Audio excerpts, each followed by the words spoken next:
frustrated. So maybe it's just we're not putting run. All those little things that you had to put all in to get a those computer marks to work. and then sequence of numbers and. Right. Actually, DOS was fun. Yeah, but ask somebody how to use DOS now, and they're like, "What?" They don't even know what it is. What's DOS? It's what runs all your programs. They'll be like, "We just get on and click this." Yeah, it's all about clicking nowadays, that's for sure. Yeah, they took all the work out of using a computer. Except for when it acts up and then you're sitting here going, what the hell? What do I do now? Well, here's my favorite thing is when it was DOS and you had to use it, when you got on the computer, it loaded.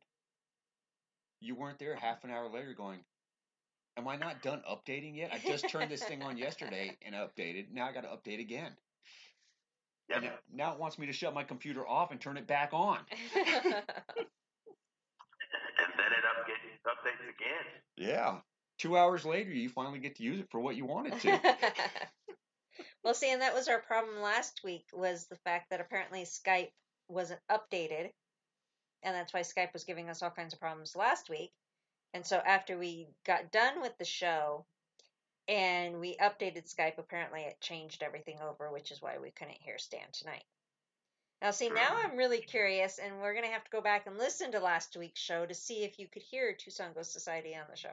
Have fun with that, because I know you love listening to yourself. Oh, I actually hate listening to myself. I hate watching myself. I hate listening to myself. Yeah. Okay.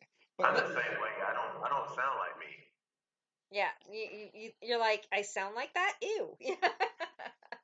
I start changing my voice after I listen to myself.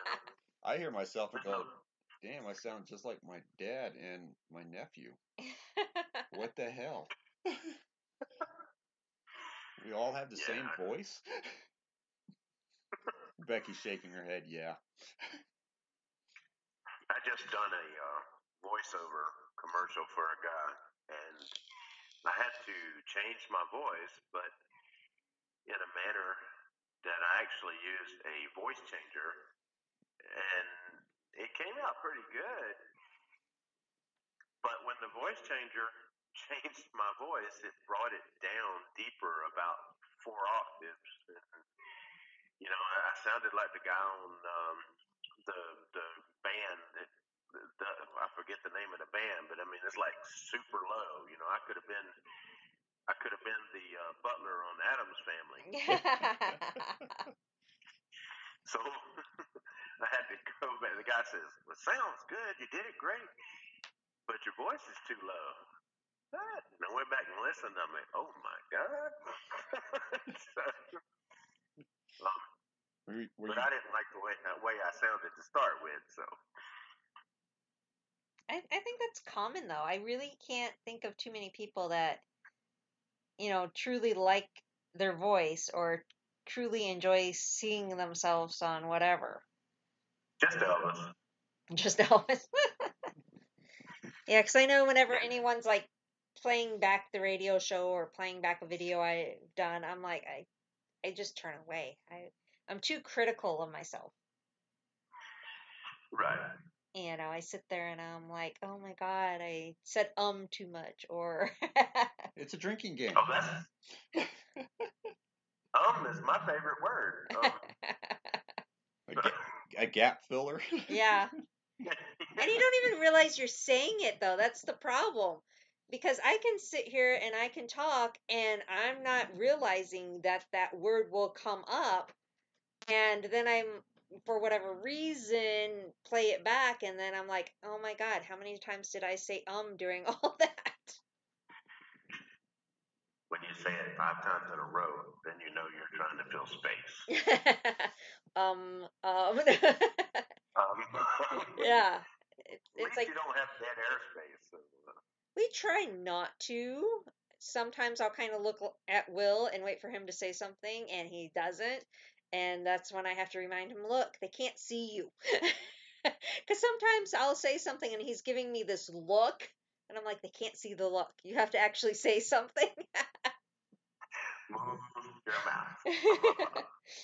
Like, I understand that look you're giving me, but they can't see that look. And he's doing it right now. Like, what are you talking about, Willis? They can see it, damn it. They can see the fury just flowing through the airwaves. Excuse me? Why am I making you mad? And I almost said furry. They see you're furry. Wait a minute. He's looking down at himself now. That's called man hair, woman. Man hair. Did you check the explicit button? Nope. Oh my gosh. That's another thing that I totally love is when you're talking and you go to say something and the wrong word tends to come out and you have to like stop yourself, like just now when I almost said furry. So what she's really thinking is that you're furry? Well, everybody knows that you are furry. I would really hate to see what she'd call me if I was hairy.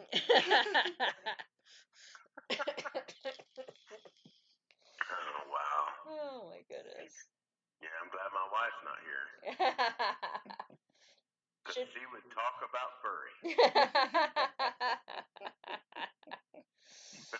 Well, we'll have to make sure when she gets better to get you guys back on then. Okay, that'll be fun. We'll be sick for a long time. I'm joking. Oh my goodness. Yeah. But so Voice Carry Network went bye-bye. So you ended up on your own. We ended up on our own. And this is, I mean, for you, it probably wasn't as big of a challenge because you already saw all the backstage stuff that we didn't see, so to say. Right. But taking over your own network, has that been a challenge too? Actually, it has. Of course, it was easy enough for, okay, I created the network and then I had my own show to put on it. Well, I have big plans for this network and I'm the only show. So what I done was I stepped out and started advertising for other shows. 2 days into us having the network, I got a bid on another show. And I say a bid, I don't charge anything. There's no money passing or anything like that. But it was a show from another network that kind of just piggybacked his show on ours. And so I agreed. It's easier if you have multiple shows on your network. Right. Now, provided they're podcasts and you don't have to produce every single one of them. I produce my show. That's pretty simple. Just simply because, and there's that word again. But just because I have everything set up, and it was generally just a change of name and changing of an account. Everything else I had set up and ready to go. And so I added his show. And what I do is I load that show up because it's pre-recorded and it plays on Fridays. He has 2 shows actually. One's a crime show and one's a paranormal show. And both of them play back to back on Friday. And I don't have to fool with them after I initially set them up. And it takes me 15 minutes or something to set the show up. So the rest of the time, I'm building commercials, commercial breaks, which we're going to start having, the voiceovers and things like that. Now it gets back to being tricky again. Because now you have to edit all that. Right. So my co-host, Sean Gregory, which he had to work tonight. I'm not even sure if he's back home yet, but he is a great tech guy. In fact, he's on our paranormal team as well. he's helping me out with being able to do some of that stuff. So that kind of takes some of that off of me, and I'm able to go out and beg for other shows if I call them. But all in all, it's been good and not as hard as I thought. But in some fashions, it is kind of difficult once you get into the advertising part of it. And I know you guys are going to add more shows to your network. Yes, we're trying to. We've had a couple people show interest, and we're trying to get ourselves situated to where we know what we're doing, and then after we know what we're doing, we'll help bring on other shows because we don't want to bring them on and not know what we're doing. Right, I get it. Because to put up 2 hours of dead air, wow. Right. Talk about dead ratings. Through the floor. And you know, something I learned, and Terry I love Terry to death, y'all, so I ain't trying to say anything bad about him. Terry was all about the numbers. And that was great, because that's how many listeners we had in and stuff like that. Yeah. When I started the web, I totally forgot about numbers. I don't even think about them. And every now and then my wife would come and say, well, you had that many listening to your show. And I'm like, okay, I don't want to know. I don't care. If there was nobody listening, I'm not concentrating on numbers right now because I have to get things built. And if I concentrate on the numbers, then it takes away from the other stuff that I'm trying to do on the network. Right. Mm-hmm. Numbers will come later. Right. Yes, they will. Yeah, and once you get some, pretty good programming, of course, you guys have a great show. You have great guests, and you target different things, and I like that. And I would have loved to have had you guys on my network, but I totally understand you guys want to do your own thing. Excuse me. Well, if you want to piggyback our show on your network, you can. You can. Absolutely, I have no problem with that. And same way with our show. I'll shoot you our show over, and you can load it up and play whenever you want. Yeah, we can do that. We don't know how to do that, but we can totally do this. Absolutely. That part of it is so easy.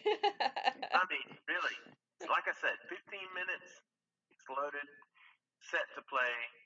Just make sure you hit the explicit button because there might be a wordy dirt thrown around in there somewhere. Oh, we're all about dirty words. Right. Well, I try not to do that, but our guests sometimes will throw one out there and that type of thing. And in order for it to start showing up on iHeart, then you have to have that explicit checked, or they won't put it. Now, you guys do know that you have to have 6 listenable shows to be on iHeart, right? Yeah, you'll also have to have at least 100 followers. Right. And there's a couple other things. It showed me what we needed, and I'm like, well, that blows, but oh well, who cares? We got a radio show right now, and that's all that matters. Right. It will come.